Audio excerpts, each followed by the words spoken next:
Hello and welcome back to this video series, a guide to selling your business to your employees with a better Monday.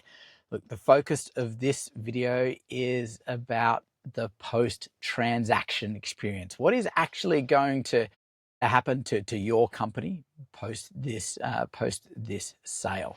And so we're really going to sort of run you through the first thing we're going to do, which is nothing. You've built a great business. We don't want to come in and try to drive a whole bunch of changes. Our first rule is to do no harm. And so we just want to sort of come in. And that leads us to our second one, which is to listen. You've built an amazing business. It's lasted the test of time. And so we don't want to get in the way and mess that up.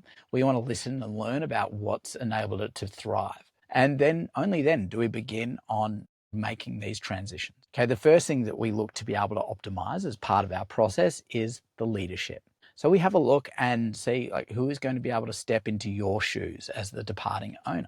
So ideally, we'd love to be able to promote from within. I mean, our model is employee ownership. So whether we promote from within or whether we need to hire, we know that we're going to be playing a very active role in the company at this early stages as we bring in these new employees. The next area of new leadership, the next area we focus on is the technology. Employee ownership is a very new and different model for a lot of people. And we really want to be able to operationalize that employee ownership within the business so it can operate as seamlessly as possible. And then we also want to be able to collaborating very closely with the employees to focus and to identify and execute on those opportunities to improve performance with artificial intelligence. So that's a key element of what we're going to be working on. But the next part is really where the magic happens, and that is around the ownership culture. The center point, or the cornerstone, of the ownership culture for us is the owner operating system. So what is the owner operating system? Okay, before we dive into it, I just want to let you know that as we're sort of creating this has been backed by 50 years of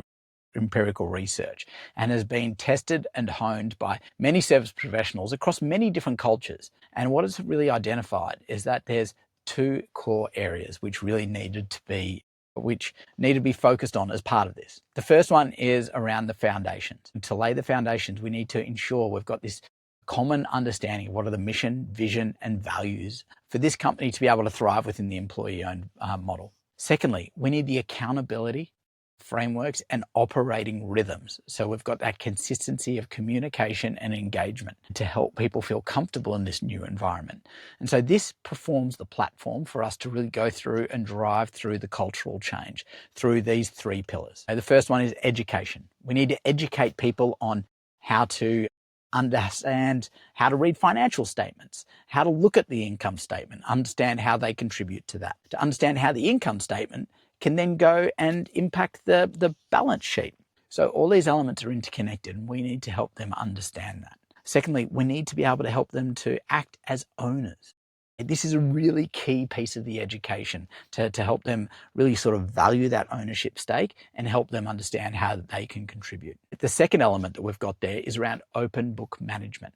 Now that people know how to read the financial statements, we need to give them access to them. It's only when we really help them to understand the business and see that data on a regular basis that they can then make better decisions that are going to help the company moving forward rather than just and this is about looking forward through the front windscreen rather than sort of reflecting on the business performance in the past in the rear view mirror.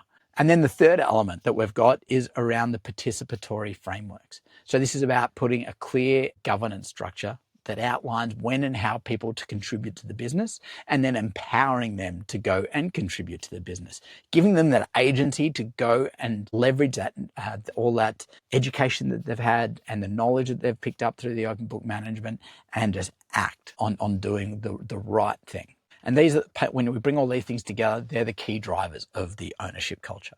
Thank you very much for your time there. The next video that we're going to be diving into is our approach to governance. We'll see you there.